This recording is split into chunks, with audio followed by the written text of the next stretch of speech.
lâché une mine d'or au profit de miettes. Et donc, à partir de ce moment-là, tout VD s'est donné comme combat de lutter pour pouvoir conserver Grand Bassam.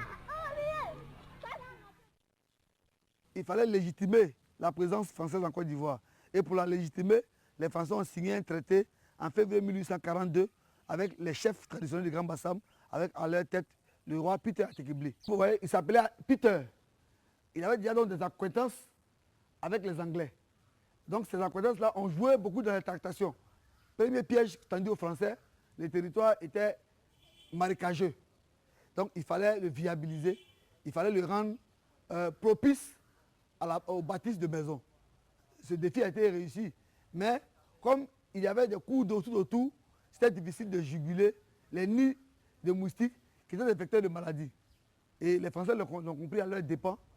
50 ans plus tard, plus de 50 ans après l'installation sur le site. Donc, ils ont essayé de viabiliser l'espace, mais les nids de moustiques sont restés aux abords des cours d'eau. Donc, sachez qu'il y a 3 cours d'eau ici. Donc, le fleuve Komoué, la lagune Ouladine et l'océan Atlantique. Et donc, chacun avait un vecteur. Et donc, de façon politique, c'est le piège que Peter Atekebile avait tendu aux Français, mais un piège qui n'a plus que 50 ans plus tard.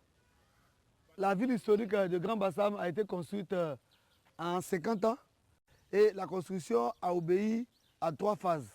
La première phase, on a appelé ça l'ère du Papo, où on a utilisé les pailles et les bambous.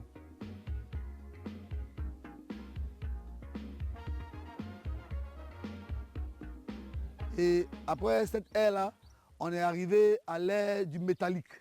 Et à cette ère, on a construit donc des maisons à ossature métallique. Et c'est des maisons qui ont été importées. Donc c'est des maisons préfabriquées en France qui sont arrivées en pièces détachées en Côte d'Ivoire et qui ont été remontées là.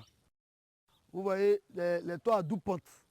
Donc ces doubles pentes-là permettaient une circulation de l'air, mais permettaient aussi l'étanchéité de la maison, de sorte à ce que les flux climatiques puissent être jugulés et ne puissent pas avoir d'influence sur les maisons en elles-mêmes. C'était révolutionnaire parce que ces maisons, on ne les voyait que dans les provinces françaises et c'était la première fois que ces maisons quittaient leur contexte pour être dans un contexte nouveau. Quand il y a eu la fièvre jaune, la première mesure sécuritaire, donc sanitaire qui a été prise, c'était de brûler l'hôpital. Sous l'impulsion de Benjé, il a été recommandé que la capitale soit délocalisée illico presco de Grand Bassam à Agamé Santé. Heureusement, les hygiènes, ils ont été surpris d'un premier temps par la maladie, mais ils ont réussi plus tard à la juguler en utilisant les plantes médicinales. Vous allez voir un monument qui est ici, qui retrace le regret français de n'avoir pas vite compris que le remède était tout près d'eux.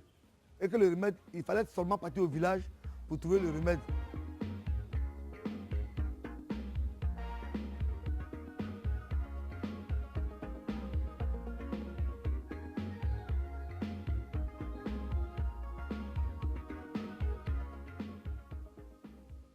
Le palais du gouverneur est situé sur une côte qui supplante la ville. Et donc, à partir de cette côte-là, on a une vue imprenable sur la baie lagunaire qui permettait aussi de voir d'éventuels ennemis qui useraient de cette eau-là pour arriver sur le site. Le palais du gouverneur de Benjerville a été construit en 10 ans. La construction a commencé en 1902 et elle s'est achevée en 1912. Et ce palais était le deuxième plus grand palais de l'Afrique de l'Ouest après celui de Dakar. Benjerville avait une architecture assez simple, à part le palais du gouverneur qui était un peu une réplique améliorée de celui de Bassam. Les autres maisons étaient des maisons assez simples, pour la simple raison que, étant déjà en hauteur à Benjerville, on n'avait pas besoin de prendre des dispositions pour lutter contre la chaleur et contre les moustiques. Grand Bassam était capitale politique et après avoir perdu ce titre, Benjerville est devenue capitale politique, mais Grand Bassam a continué à jouer le rôle de capitale économique jusqu'à l'ouverture du canal de Vridi en 1951. Quand l'activité économique a été déportée par l'ouverture du canal de Vridi à Abidjan, du coup, Bassam a eu sa seconde mort, donc Bassam a cessé d'être le pont économique de la Côte d'Ivoire au profit d'Abidjan.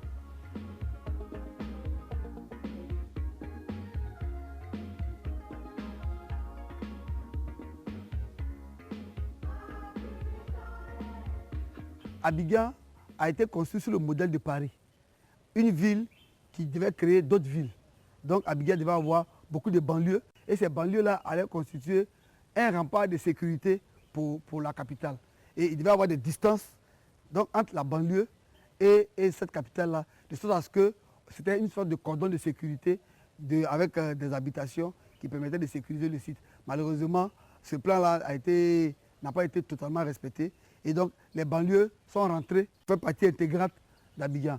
La capitale est comme le pouvoir. Le titre de capitale n'est pas écrit, mais il s'arrache. Il y a des villes qui sont très belles, mais qui, sur le plan humain, n'attirent pas les hommes. Au Faux-Boigny, je crains fort qu'il n'ait pas réussi à donner cette passion de Yamoussoukro à d'autres de ses disciples. Donc, du coup, quand il est mort, il n'y a plus trop de passion autour de la ville.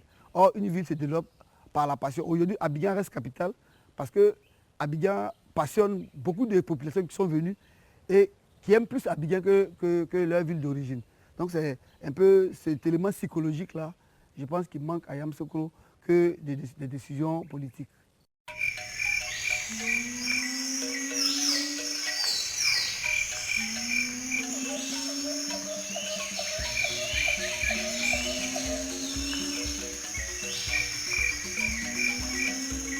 Octobre, mois du consommé local. Cette année marque la 5e édition de la campagne Mois d'Octobre.